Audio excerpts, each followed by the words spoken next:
Reports Trent Richardson was cut by the Raiders. It was his third team since being drafted number 3 overall by the Browns in 2012 behind Andrew Luck and RG3. Oakland gave Richardson $600,000 in guaranteed money this offseason. Ryan, your reaction? I have no reaction because this should have happened a long time ago. Really? Trent Richardson is the worst running back of all time. Stop all it. time? Stop it. All time. Ah. There's a freshman that goes to University High in Baton Rouge, Louisiana, named Michael Hollins that I will take on my team right now in the NFL before I got Trent I need Richardson. to tell him be nice now. I can't believe they gave him $600,000 guaranteed, and they gave it to him to go away. They did. Can you imagine that? Okay. If somebody say, man, I'm going to give you all this money just so you never run the ball. That's not the first time that happened so in the you NFL. never run the ball for us ever again. Did you think this when he was coming out of Alabama? I thought he was the man. Really? I went to Coach Tomlin. I was like, Coach T, because it was news that Cleveland was going to be getting him. So I went to Coach T. I was like, Coach T, man, Cleveland's going to get Trent Richardson. I was like, we're going to have to hit this dude. Coach Tomlin says, he's like, I hope they do. Because at that time, he felt like Blackman would be a better football player coming out of Oklahoma State. He had his off-the-field issues. And so he was like, you rather them get Trent Richardson than get Justin Blackman. And I was like, why? He said, because he doesn't dish out punishment, deliver punishment. He just absorbs punishment. And he was, and he said in college kids, you got to realize, he was playing behind an NFL offensive line. Those guys at Alabama now are on NFL rosters. And college defensive backs got tired of hitting him. His exact words to me were, do you think you, Debo, and Troy are going to get tired of hitting Trent Richardson? He's like, he won't make it in the league. And well, he was right about that one. He's a prophet. He's the running back prophet. Wow. Now seriously, there's some hyperbole operating here because I could go back, and I don't have time because we're about to run out of show, but I could show you a lot of running backs who are worse than him. But maybe not high-pick running backs who were much worse than he was. Yeah. Honestly, his guy. Is it possible he was somewhat a product of a dominating Alabama offensive line that allowed his first contact to be 4, 5, 6 yards upfield, and then he absorbed contact in college football, and they got tired of absorbing it back. So he could just run over people or through people and get away with it in ways he couldn't here. I also have to compliment the great Jim Brown. Remember what he said? He said right away. He took a lot of flack in Cleveland for saying he can't play. He definitely said it. Jim Brown says you can't play. Listen, I trust what he says. Listen, I have been around the great Jim Brown several times. And he looked like a hater when he said it. Hey, listen, Jim Brown knows. He knows. He has these. He can see it, feel it. Jim Brown is underutilized by the NFL. He should have been a coach. He should have been a personnel director. You know, whatever. Jim Brown knows who can play and who can't, and he proved it once again. The sad part about Trent Richardson, though, he was a star in high school. I remember when he was at Alabama playing behind Ingram, I said to myself, this guy's probably better than Mark Ingram was. You want him to come in the league and do well, and I think it's a sad situation that he wasn't able to live up. It was very sad. I don't know if this is his last stop, but it kind of feels like it might be. At age 25, boy, a lot of people wouldn't have predicted that. When you get picked third, though, people give you shots, so they can bring him in for free. Maybe. Ryan, you're with us often. Sorry to cut you off, but not usually the whole show. Thank you so much. So many great points. Skip had a couple. I had that one. You had that one. Your bar is set so high, Skip. You'll be on NFL Live later. Nelly is with us tomorrow. Nelly. Stephen A. is still off. We miss you. Disagree with my decision. It happens all the time. But I believe the course of action we chose really is in the best interest of USC and Steve Sarkisian, and maybe just as importantly, or more importantly, our players. So that was USC Athletic Director Pat Hayden on Trojans Live on ESPN Radio, explaining why he chose not to suspend USC head football coach Steve Sarkisian after his embarrassing behavior at the Salute to Troy event on August 22nd. Skip, do you have a problem with the way Pat Hayden handled this situation? Molly, Ryan, yes, I do. Let me just say, more to the point, I'm just not completely comfortable with the way Pat Hayden dealt with a close friend of his and Steve Sarkisian.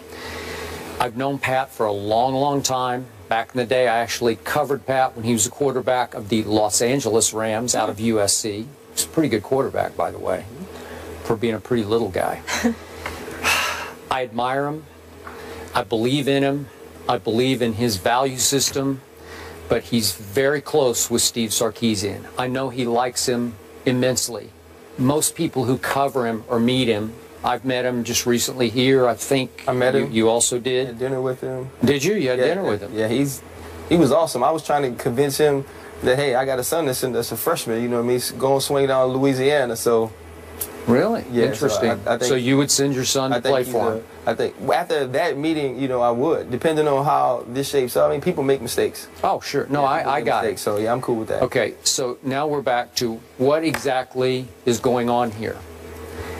If, in fact, Pat Hayden's friend, Steve Sarkisian, has a problem, and I'm not sure exactly how to define it, but if you can define it as a problem, right, then as his friend, Pat Hayden should have exercised more tough love and forced him into a sabbatical, into some sort of rehabilitation situation where he needed to go away and fix his problem, if in fact it runs that deeply. I don't really want to hear Pat say, well, I'm told his counseling started off well. That was the quote yesterday. Right. What does that mean? Counseling started off well. We've made jokes about the old Riley Cooper situation where he was sent away for the weekend. Yeah. Counseling. Well, what counseling? Well, is that what's going on here? Because Pat was in a tough spot. USC's been down a little bit for a while. Now you have a veteran, savvy quarterback in Cody Kessler coming back, and I saw Sarkisian here and likes his chances, man. Yeah. A lot of people like their chances. I'm seeing it all the way up to ranked 4th in the country, but they are a top 10 team, so clearly they have a shot at making the Final Four, the postseason this year. Probably going to win that conference. So do you send away your coach because he has a problem on the eve of what could be a breakthrough season? You'd be back on the national map. It's a tough call.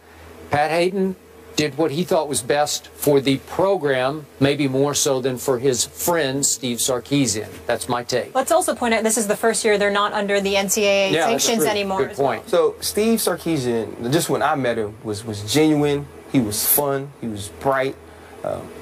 He wasn't behaving the way he behaved there. So I don't know if it's a problem. I've only seen him that one time, and he was fine that night. So for me, I don't know how deep this runs. He came out and said afterwards he didn't have a problem. It was a mix of medication and a mix of alcohol. So I will take him for his word. Well, he actually said he didn't know if he had a problem. Was his response. Okay, so go ahead. So we take him for his word. He doesn't know if he has a problem. He's going to get help. I don't know if Pat Hayden fell victim so much to his love for Steve Sarkisian as he did his love for the USC Trojans. He's a guy that went to school there. Yeah. He played quarterback there. For him to have to live through the Lane Kiffin era and the Lane Kiffin tenure probably killed him inside. It probably did. And we're going into a year, Cody Kessler is a guy who's going to be up for the Heisman. Yeah. This great interception to touchdown ratio. They're finally ranked in the top 10. People are picking them to make the playoffs, playing in the Pac-12, which is going to be extremely tough division this year. If you come out of there, you probably do make the BCS playoffs. And he was faced with the decision. Do I make the decision that maybe puts my team in jeopardy, my school, the place I love, in jeopardy of not accomplishing all these things? Like you said, we are on the eve of accomplishing to help Steve Sarkisian when I don't know how deep it runs. You know, he talks about the meeting they had and how forceful he was. And I know Steve got my point. I got my point across very sternly and these different things. I don't know if he was worried so much about getting Steve Sarkisian help as he is about the USC Trojans being a good football team, winning early games in the season, and not disrupting that. So for me, I don't think he handled it well from this standpoint. Whether he has a problem or not, the public perception is whatever you have going on was more important than you being able to function at this important event. So if I'm a kid on that team, if I'm a parent of a kid on that team, and I'm trying to explain to him how to behave, how to conduct himself, how to be an adult and be responsible, be accountable, I can't say that Pat Hayden held him to the standard I would want him to be held as a man who's now a mentor, a coach, the safe keeper of my child while I'm away, while he's at that school. So for me, Pat Hayden has to make a different decision for the program. And if the kids are really who's important to you, you set a tone that not only are you going to be held to a high standard, but the people that we put in charge of coaching you, the people we put in charge of recruiting you, are going to be held to a higher standard. So now when Steve Sarkisian sits in the kid's home and he talks about his rehabilitation process and the things he's had to do to be the coach of the USC Trojans, part of it is I made a mistake. I was punished sternly and harshly. I accepted it. I'm better now. And if you go through things, I can also help you. He can't preach that to kids when he sits in their homes. And that's where Pat Hayden made the mistake. I completely agree. And yet Pat allowed the players, the leaders of the team, to quote unquote punish the coach the way they would. It was a joke. Thank you very much. I was going to say I laughed. That really was a joke. Because to punish a coach the way you would be punished for missing a meeting or being late to a meeting by running some sprints or up downs or whatever it is, it's just, it doesn't equate. So if you're a player on the Trojan team right now, a leader on that team, have you lost some respect for the head coach? I don't know necessarily if you've lost respect for the head coach, but here's when you lose the respect. Here's when it becomes an issue. If I'm a player, we win a big game on Saturday night, I'm in LA, I go party, I get a little, I have a couple, I'm walking down the street, I have disorderly conduct, and now it comes time to punish me. Are you going to make me run? Do they punish me by doing up downs? Or are you going to try to suspend me? Will I be held to a higher standard than you hold your coach? So that's where your issue comes in. How do you discipline players now once they get in trouble?